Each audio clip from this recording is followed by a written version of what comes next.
Me situant dans la bonne tradition européenne platonicienne, j'ai pendant longtemps voulu donner par mon art une image du monde objectif tel que je le voyais, tel que je le percevais, ou alors du monde purement subjectif de mes émotions, de mon ressenti, où j'ai voulu donner une image à certaines idées, à certaines recherches philosophiques, à certains concepts. Et ce n'est que depuis un certain temps que je m'intéresse essentiellement à ce que l'art provoque en celui qui le perçoit.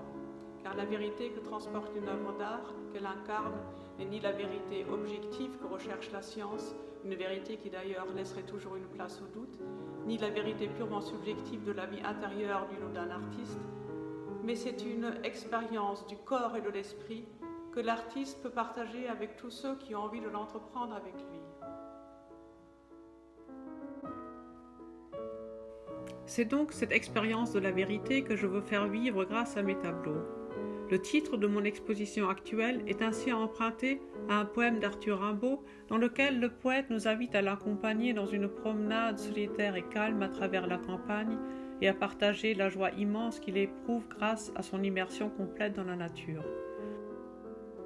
Je ne parlerai pas, je ne penserai rien, mais l'amour infini me montera dans l'âme.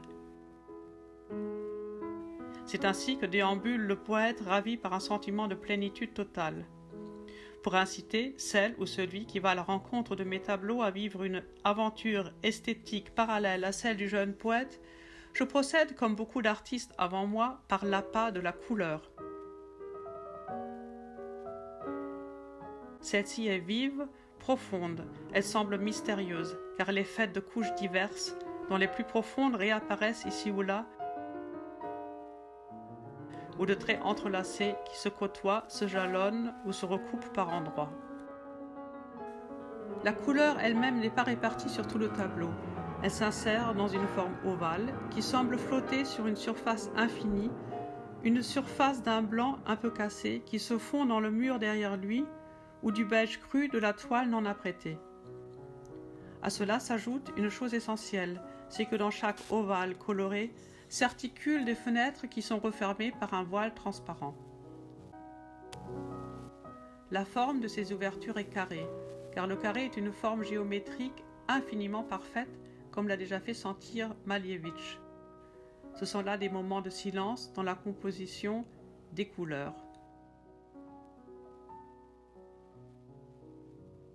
Celui qui s'apprête donc à comprendre le tableau s'avancera pour s'apercevoir alors que les fenêtres seront vides. Il reculera à nouveau pour avoir une vision d'ensemble du tableau.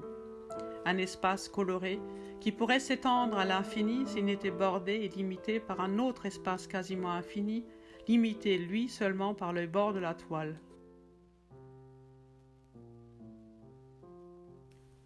Et à l'intérieur de l'ensemble, un système de fenêtres donnant sur le vide.